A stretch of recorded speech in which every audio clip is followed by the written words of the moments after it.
Everybody, and welcome back to FSi DFS. I'm McKinley 412. I'm one of the MLB coaches here. Today we're looking at the 11-game slate on Tuesday night. If you played on Monday night, it looks pretty similar. Super Cliff Notes version, it's Atlanta and San Francisco as your top two stacks. San Francisco's very cheap. They're in Coors. They're facing a bad pitcher. So you can really put whatever pitcher that you want in there. There's a couple of expensive aces that you can get to.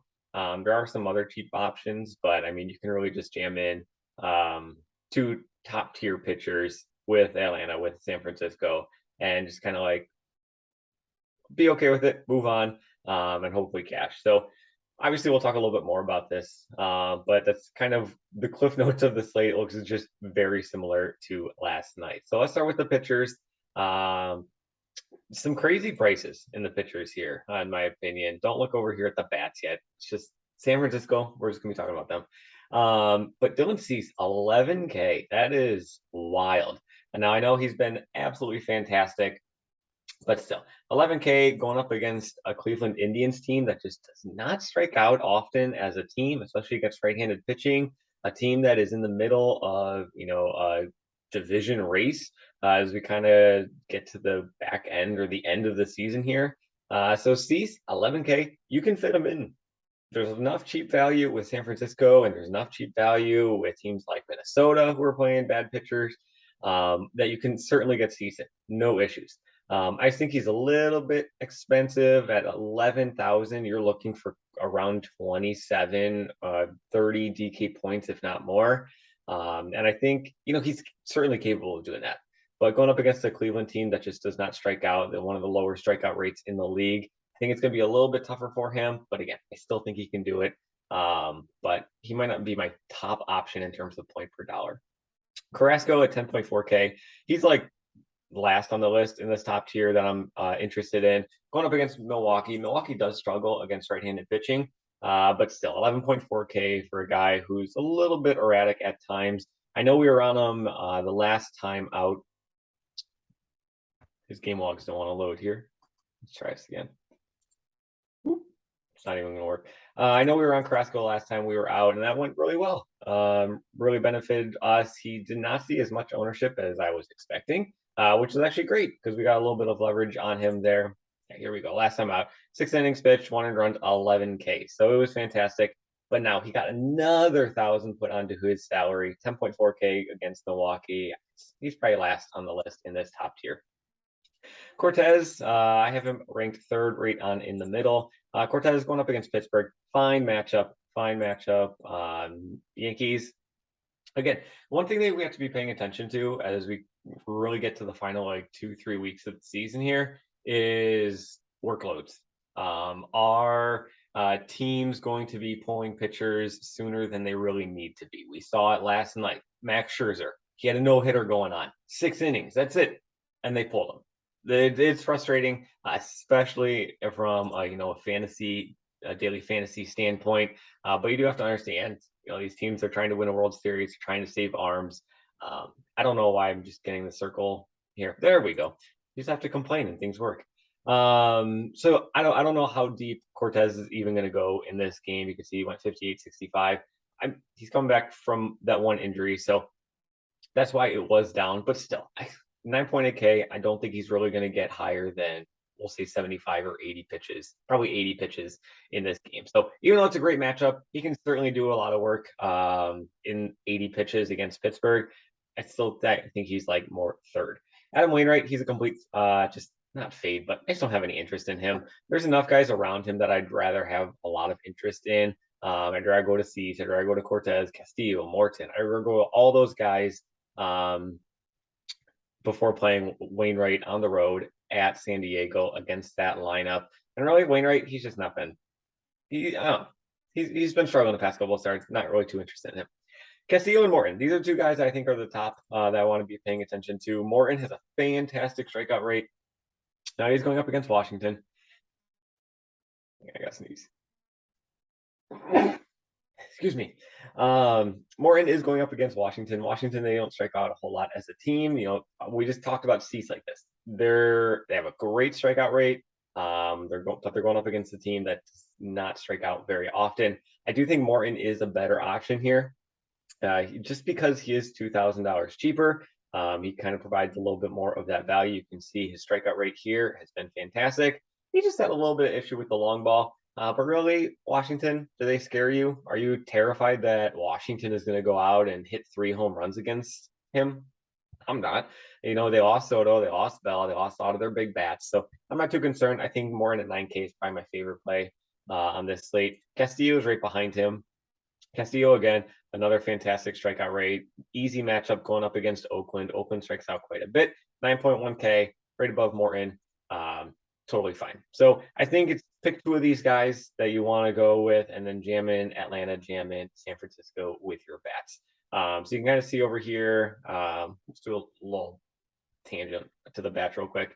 We got San Francisco pulled up over here. You can see these are probably like your 1 through 5 on the lineup, if not, 4 of the top 5, and then one of them drops down in the lineup a little bit. But you can see there's lots of value here. If we throw in Morton, who I said is probably my favorite of the guys on here, we're looking at 5.7K remaining for the rest of the bats.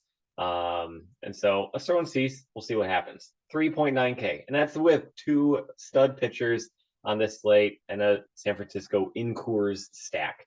You're still looking at 4K remaining. You can easily fit in Atlanta in their bats. Atlanta's going up against Corbin. Corbin is a pitcher that we always want to be targeting in DFS, especially when that team is Atlanta.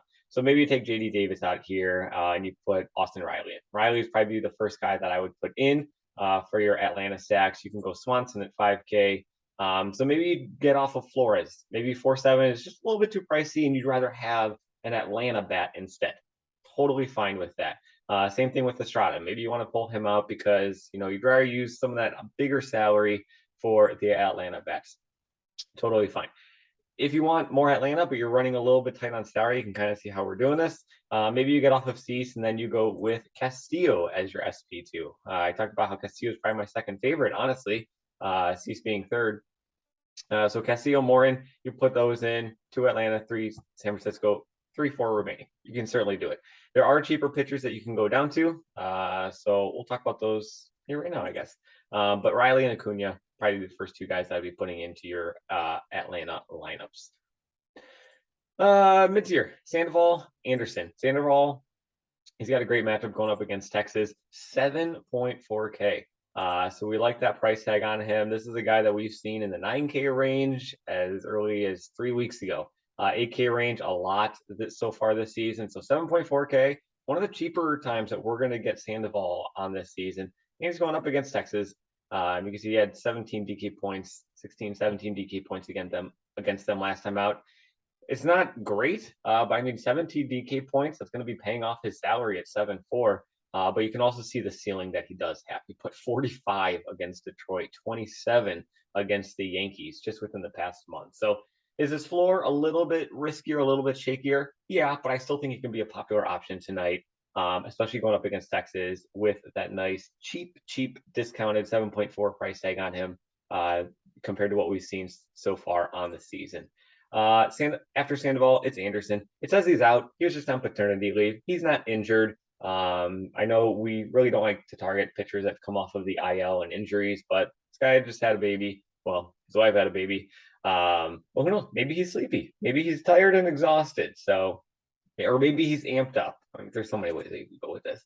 But I think Anderson going up against Arizona, he'd be really the only other guy that I'd have interest in this mid-tier. Because you can kind of see I got big drop off.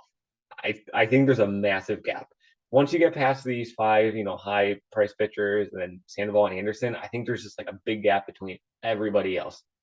Bundy and Savali, I honestly don't really have too much interest in either of these guys. They just kind of like filled in. I could even put them into the no interest category because honestly, that's kind of where they're at.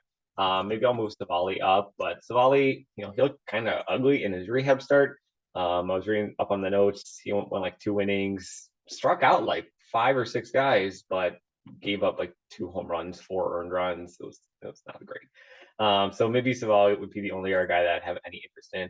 Ashby, he's just an opener, 8.5K. I can't pay for an opener at 8.5K. Just can't do it.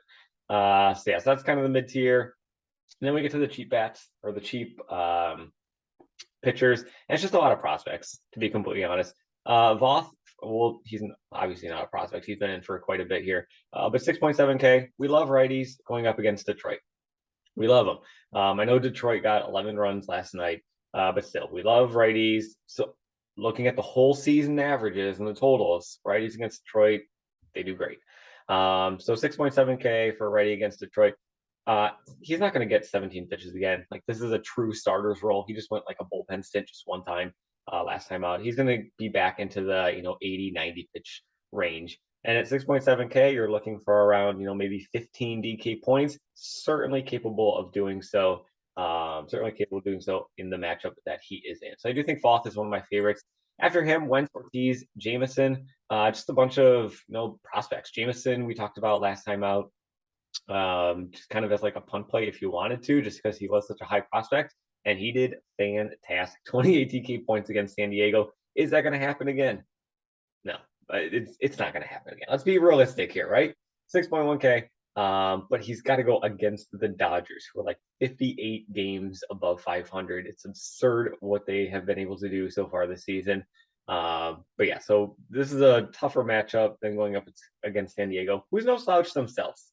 But still, I don't think he's going to pitch seven innings for no earned runs, 2 hits against, 5Ks. But still, I think he's totally viable if you do want to go there for a nice little punt. Maybe game log watchers are like, oh my gosh, this guy's the next Cy Young. So they click him. I don't know. There's people out there like that. Who do I have? Wentz and Ortiz. Wentz, you can throw him in. Baltimore, I don't know what happened to Baltimore last night. Got shut out. The Hutchinson. Was it Hutchinson or Alexander? I can't remember now.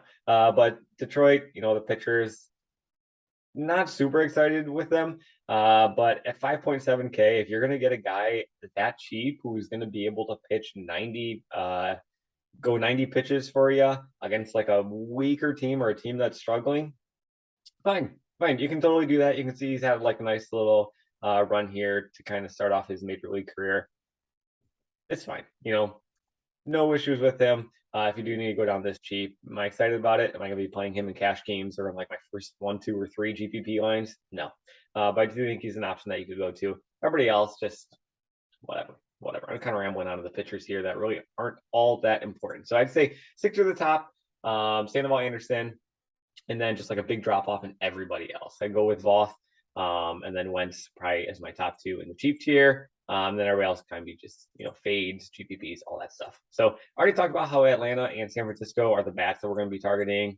Definitely want to be targeting them. St. Louis will be my next favorite team on this slate.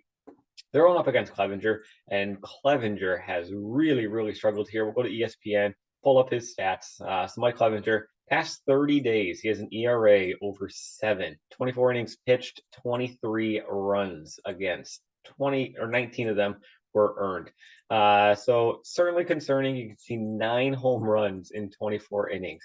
So not good. He's really been struggling.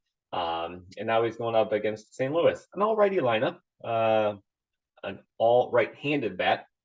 They're more than all right. They're a great offense. But St. Louis, I think they're going to be a possibly great pivot spot. Like, this could be a team that you could go to in GPP, just because they are pricey. People are going to be wanting to go more towards Atlanta. So maybe you go the other direction and you go with St. Louis. So even though they're like my 3rd favorite team on the slate, I think they can make for a very intriguing GPP play if you do want to go with them. We kind of know their usual names by now, the guys that we want to be targeting and how their lineup kind of shakes out. Pujols is still too cheap, but if you go with Pujols, it means that you can't go with Goldschmidt. It's a cruel game that DraftKings is making us play, slate in and slate out. Molina, he's been in the ball better as of late. Gorman, Carlson, it goes on. You guys know who the St. Louis bats are that we want to be targeting. So over to the GPP. Okay, real quick, finishing up the top. Colorado, great. Chicago White Sox. I forget who they're going up against. Let me check it real quick. Chicago White Sox going up against Savali. I mentioned Savali is back, but his one rehab start was real ugly. He let up a lot of home runs. He was able to strike guys out, but maybe they can do some more. GPP, the Yankees are my favorite GPP stack on this slate. It's kind of similar to St. Louis, so maybe like a New York Yankees St. Louis stack.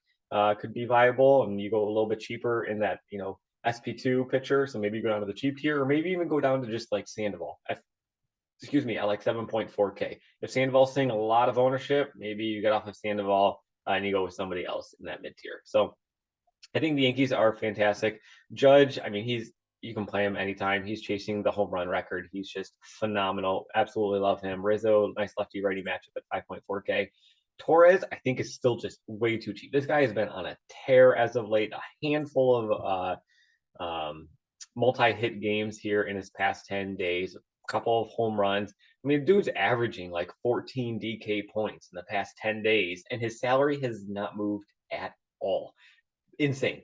Now he's going up against Ortiz, a young guy, a young kid. Maybe he has the jitters and really struggles, and then he just kind of like it just falls apart. And then you get the Pittsburgh bullpen, and next thing you know, this like 5-man Yankee stack just like goes nuclear. And you're probably getting them at a little bit lower ownership because a lot of people are going to be spending that salary on Atlanta and getting some mixture of Coors in there. So I do think the Yankees are probably my favorite GPP play. Let's just throw in a massive 5-man stack. Actually, I'm going to go Cabrera. We'll go Cabrera over instead of Donaldson. So let's throw in a large 5-man stack and just kind of see where it lands with pitchers. So if we go with Morton, let's kind of go. Okay, 4.2K remaining. So if you go with a super cheap guy down here, like we've mentioned, you can go with Voth. He's the more expensive of the guys down here. 3.4K, certainly possible. Certainly you can do it. But even if you want to go more in and Sandoval, I don't think you have to go too crazy in pitchers. Like you can have 2 chalk pitchers as long as you change up your bats and how you allocate the salary. So I do think that the Yankees are probably my favorite GPP play just because of their pricing, who they're facing, and kind of where the ownership I think is going to be aligned with Coors Field and Atlanta and St. Louis. After the Yankees, I do like the Mets going up against Ashby, but it's not Ashby, and he's just the opener. And then you get the next guy coming on in. So I think the Mets are very intriguing going up against their bullpen. Baltimore for sure. One other cheap team that I do want to talk about is Minnesota.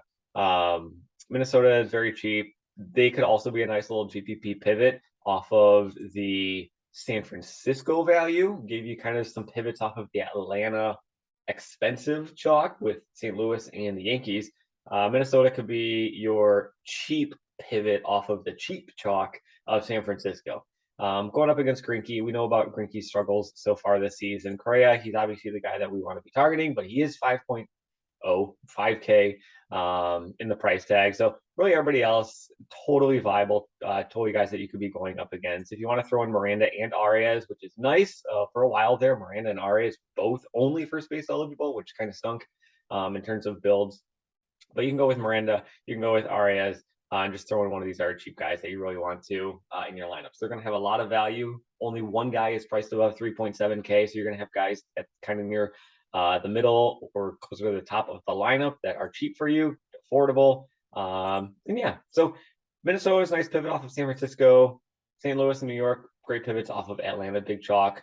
But there's enough value on the slate today. You can, stick near the top with the pitching. I wouldn't go too deep into the bottom end, but maybe that's another way that you can get different. So that kind of covers everything for this slate. Hopefully this helped you out. Hopefully guided you in the right direction. As always, thanks for watching. Good luck in your contest, and we will see you guys in the next video.